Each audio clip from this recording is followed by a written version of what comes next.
how much have you lost? In the last 11 months, I've lost 25 kg. That's a lot. It made a lot of difference to my quality of life that I hadn't experienced before. Around 1.6 million of us are using weight loss injections in the UK, with millions more interested in starting, and that figure is set to rise. I'm on a mission to cut through all of the confusion and misinformation when it comes to weight loss injections. We're going to hear from women without judgment as they share the hacks, tips and behaviours they've adopted before bringing in bold expert guidance that doesn't dismiss their choices but helps unpack what's actually happening in the body.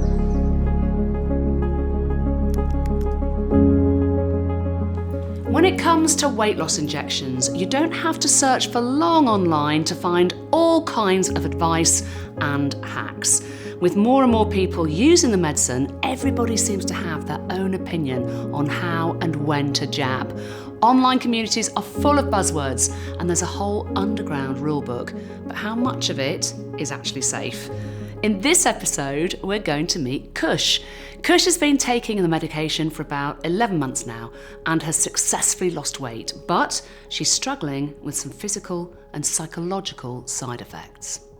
So Khush, you have been on weight loss medication for about 11 months, is that right? That's correct. Okay, so how much have you lost?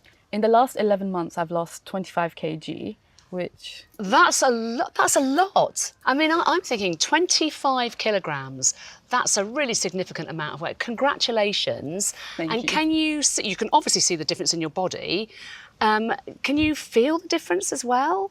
Yeah, I feel less inflamed, less puffy. I feel less agitated. At my highest weight, it was very difficult.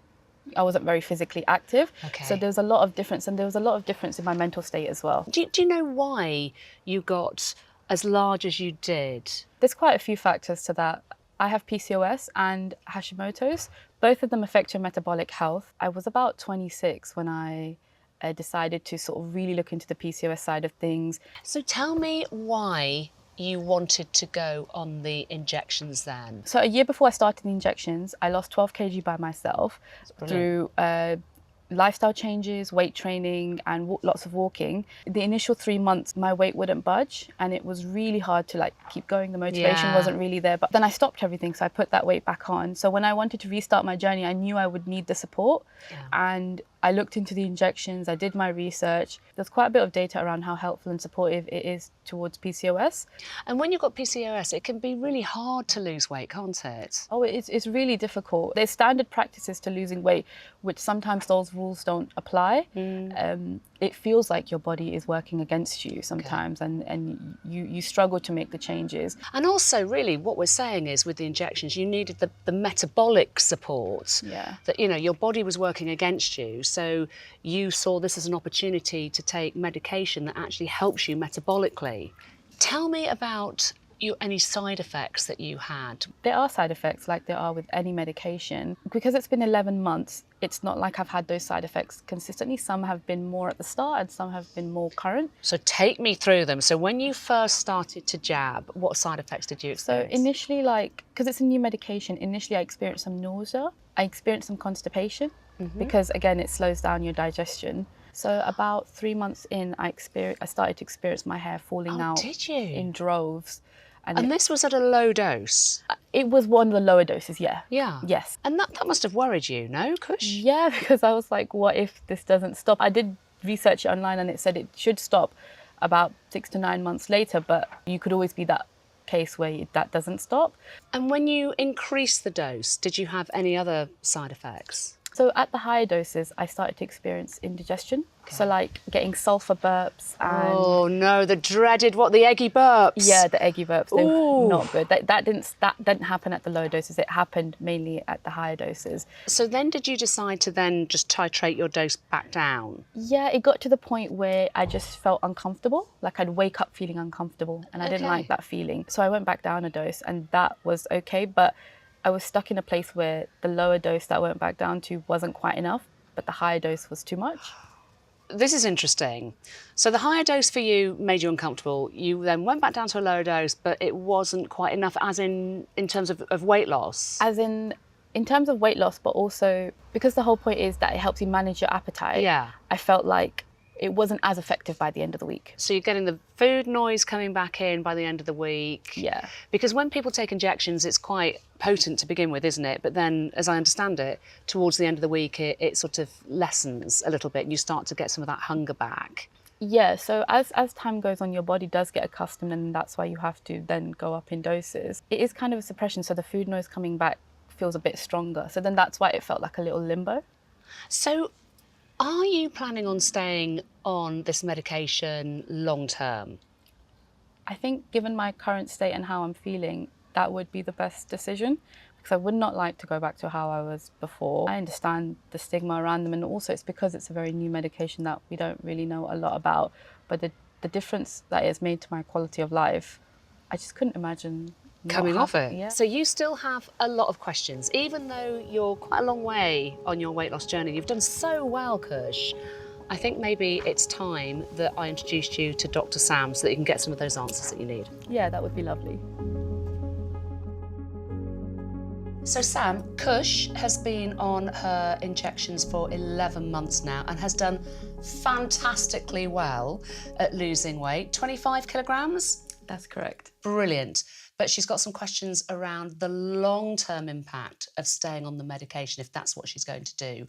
Okay, well, Khush, tell me what your concerns are. The medication is so new and there's so much conflicting information online, and sometimes you become really confused what to believe, what to go for. It's also good to understand what the long-term impacts might be, because I plan to be on the medication for a long time. So I want to know what I'm getting myself into. The medication actually has been around for quite a long time, so it's not brand new. You can be on this medication for a medium to long term, and some people will need to stay on it for the long term to maintain a healthier weight for them and better metabolic health for themselves. We've talked before about this not being a quick fix or a magic bullet, that all the changes, the lifestyle changes are so important. So really looking at food choices, movement, sleep, how we manage stress, all of those things that we put in place to really support our bodies holistically. What I've read online is that you can sometimes develop issues with pancreatitis and things like that. Sure. And then another one is when you reach your goal, what does that period look like?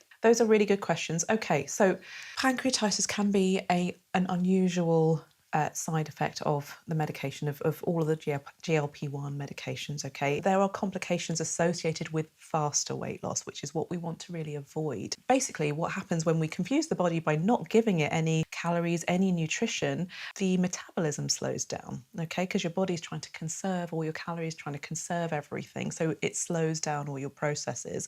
Basically, the functioning of the body slows. That's what the metabolic rate is. And also, you can start to lose muscle tissue. So that's what we really want to avoid. We want to maintain our amazing muscle tissue because it is also metabolically active. So it's doing loads of stuff when you're just sat at the computer all day long, at my job, for example. You know, our muscles are actually active and is burning calories, burning energy as we are at rest in front of our computer, for example. Because you had a question about PCOS as well, didn't you? And whether or not the medication can help long-term support around PCOS. Yeah, because right now the medication's targeted more towards diabetes or high cholesterol. Like for the NHS, I think you need to have 4 out of 5 conditions to be eligible for it. PCOS is a hormonal condition which does impact your weight and does impact your blood sugar and a lot of other things. So what does that look like as well for people with PCOS that want that support? People with PCOS, as you probably know, it's a spectrum. Some people will have lots of symptoms, some people will have not very many at all. These can be a really useful thing for folk who have had real difficulty shifting weight because of these hormonal mechanisms in the background. So the food noise definitely decreased on my journey, but it's hard not to let outside information or outside voices impact you. Cancelling out the food noise or trying to deal with those lifestyle habits that you've had for a very long time is just more than just discipline. Of course it is, yeah. And I think that's the difficult conversation. A lot of the stuff you read online and criticism from people is to stay healthy and to stay slim is just discipline, and that is not the case. And we know so much the science of sort of being overweight or living with overweight and obesity we know so much more about it than we used to, and it might not have filtered into the public consciousness where you get, comments that are completely unhelpful, because we know that there is a genetic component. We know that there's a huge emotional and psychological component to living with being overweight or obesity. A lot of what we talk about in lifestyle medicine and making these holistic changes is not relying on willpower so much, but using the power of changing habits. And this is step by step, and by no means changing everything overnight. We can't do that. We have to look at those habits that you brought up, habits of a lifetime that you've always done. Perhaps you're using a medication and it's giving you a helping hand because it's giving you a bit more headspace and maybe a bit more pause. So maybe you'll have a bit of a pause before you do that automatic behaviour. But it's a matter of repetition, because we know that there's neuroplasticity, right? We can change the pathways in our brain. We can change our habits, but it takes repetition of the new habit. You did have a question about whether or not the medication could lead to mood swings. Mood is so multifactorial, right? There's so much overlap in generally in life, when there's hormonal things in the background as well, where there's our cycle in the background as well. People who are losing weight tend to feel better because they're feeling a bit more confident, their self-esteem is improving, that kind of thing. However, it's not always that way, because there's a change in identity actually when we start to lose weight and we see ourselves differently in the mirror, and we don't have the same things that we turn to when we're feeling a bit low or stressed or what have you. So that can make us feel a little bit lost at sea. But there's no direct link between the medication and low mood. So at present, it's not thought to be a direct link between the two. Okay, so there you go. That should give you some reassurance that being on the medication long term is not contributing to feeling low. People aren't just following the guidance, they're rewriting it. But personally, my opinion is it's best to get definitive medical advice rather than just information you read online. In our next episode, we'll meet Deborah, who's coming to the end of her weight loss journey.